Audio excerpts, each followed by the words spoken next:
All right, when we're factoring trinomials, a trinomial has 3 terms. When we're factoring it, we're trying to break it apart into 2 values that multiply back to the original. For example, if I were to factor 10, I could factor 10 and say it is 2 times 5. So that's what we're trying to do with this trinomial. We're trying to factor it so that it will look like this. It's one value times another value. So we're basically kind of working backwards from FOIL. Okay? FOIL is to start like this and multiply it and get this trinomial. Factoring is dividing back out into these 2 terms. So the method that may help you organize this a little better, sometimes students tend to try to do everything in their head at the same time. My hope is that if we can organize it, it'll make some of the problems a lot easier to figure out. So the first thing you want to do is you're starting at the far right and working backwards. So the far right would be the 10. Number 1, what multiplies to 10?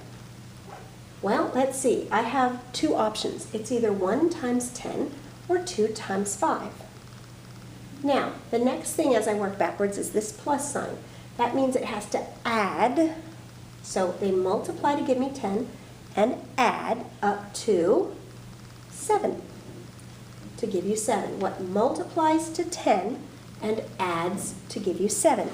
What multiplies to give you 10 and adds to give you 7? Well, here are my 2 options. And right here I see these 2 numbers add to 7.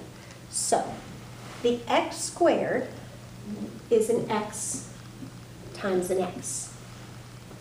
The 10, I'm going to use a 2 and a 5, is 2 times 5.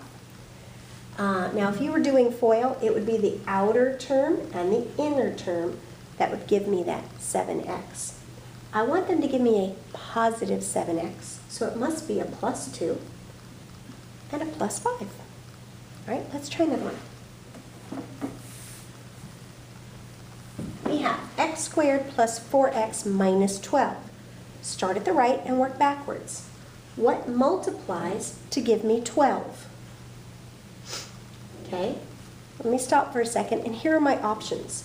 For 12, it's 1 times 12, or 2 times 6, or 3 times 4. Now, the next thing I see is a minus sign. So they multiply to give me 12, and they subtract. Subtract to give me 4. So which pair multiplies to give me 12 and subtracts to give me 4? And that would be right here. 6 and 2 will subtract to give me 4. So x squared is x times x. I have a 2 and a 6. Now, I have to be careful because I want them to subtract to give me a positive 4. Is that 2 minus 6 or 6 minus 2? To get a positive 4, it's 6 minus 2. So that means I want a positive 6 and a minus 2. There you go. Let's try another one right here. I'm using my finger and hand for an eraser today. All right, x squared minus 13x minus 30. I need to know what, let me set up my parentheses. I already know x squared is going to be an x times an x. So I'm going to start on the far right and work backwards. What 2 numbers multiply to give me 30? Well, let me see my options. You don't have to write that word, but I'm going to do it for you here. 1 times 30. Now, rather than just randomly picking out different groups or pairs of numbers, I'm going to organize this. I'm going to start with 1, and then the next number is 2. 2 times 15 gives me 30. 3 times 10 gives me 30. 4 doesn't go into 30. 5 does. 6, well, I already have the 6, so now I'm just going to, I think I got everything covered. All right, so I am looking for a pair of numbers that multiply to give me 30, but subtract to give me 13. And let's see, that's a 1, that's a 7, that's a 13, and that's a 29. So I'm going with the 15 and the 2. Notice, I have not dealt with any signs at this point. I know that's a negative 13, but I don't care right now. Here's the problem. Do you notice there's another pair of numbers that adds to give you 13? The 3 and the 10. The issue we have is a lot of times people will say, well, how do I multiply to get 30 and get a negative 13? Oh, a negative 3 and a negative 10. That didn't work because those two numbers do not subtract to give me 13. It can be very helpful if you don't worry about the signs yet, because you're doing too much in your head and you're trying to get too many things at the same time, and errors happen that way. So if you just first focus on getting these two numbers, you can get the signs after that. But let's set the numbers. They multiply to give me 30 and subtract to give me 13. That has to be a 2 and a 15. Now I can figure out the signs. I want a negative 13 out of these two numbers. To get a negative 13, that would be a 2. Let's see. Is that 2 minus 15, or is that 15 minus 2? To get a negative 13, it's a 2 minus a 15. So I want a positive 2, and I want a negative 15. And I have my answer.